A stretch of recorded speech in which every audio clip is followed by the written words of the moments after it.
Eto na nga guys, nandito na po ako sa bagsakan ng gulay. So tingnan natin kung mga mura po ba ang ano ngayon. Kasi minsan mataas yung ano kahit bagsakan, mataas yung presyo. Try natin dito. Suki pa to dito guys. Ng halima.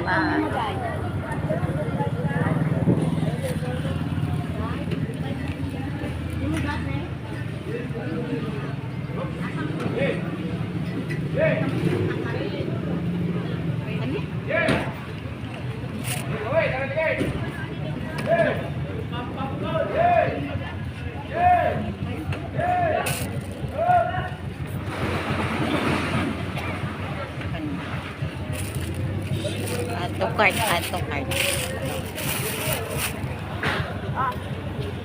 So, dito naman po tayo sa talong. Tag 35 po ang kilo ng talong. So, eto.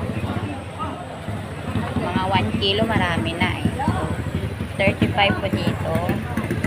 Minsan guys, ano may 20, may 20. Layok nilo. Oh, imo na pinili. Dire dayon sige pagungga sulod on. So, meron na po ako dito. Oh. Ito yung napili Guys, 5 lang. di po na to sili. Oh, imo ba na?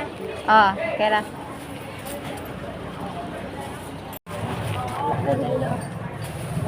So, lipat na naman po tayo guys sa kabila kasi nakaano na po ako doon ng 100.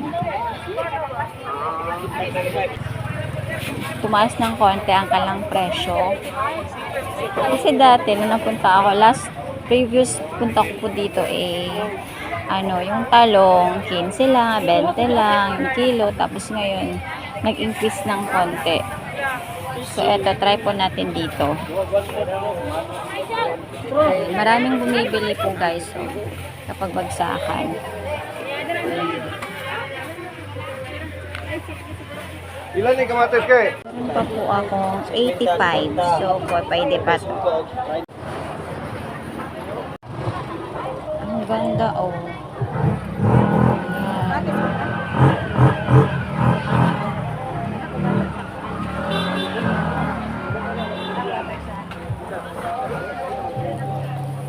Pili po tayo ng 40 kilo na bagsak.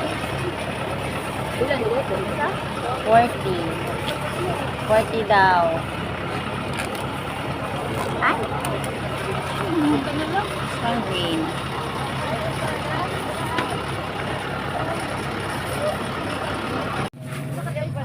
Sa akin. Pilata na, ugma. Budget ako pag Padaw na lang na okay pag sibuyas, maliliit ang pipiliin.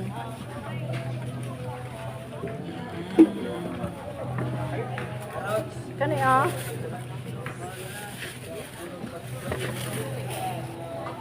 Hindi pa rin po ako tapos. Pilang pipino? Dito po tayo sa Maramihan.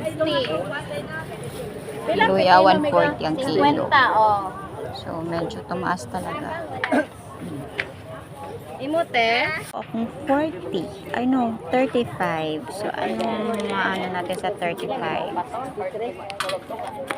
Since tapos na po ako sa mga gulay, eto naman po, mga seasonings. Kasi kailangan kompleto rekado sa ating pamamalengke. Aanhin naman yung gulay, tapos wala namang ano.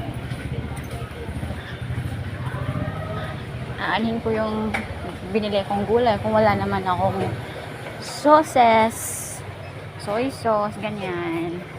So, bibili po tayo dito. Ayan. Pasok po tayo dito. Since nagugutom ako guys, bibili muna ako ng tinapay. Kasi ano na time check, 7:30.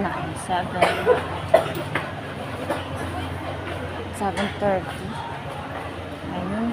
Kaya pala gutom na ako. Halang dili. Hat.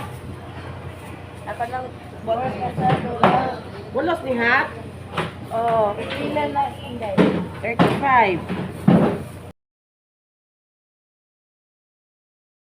3, 2, 1. Oh yeah.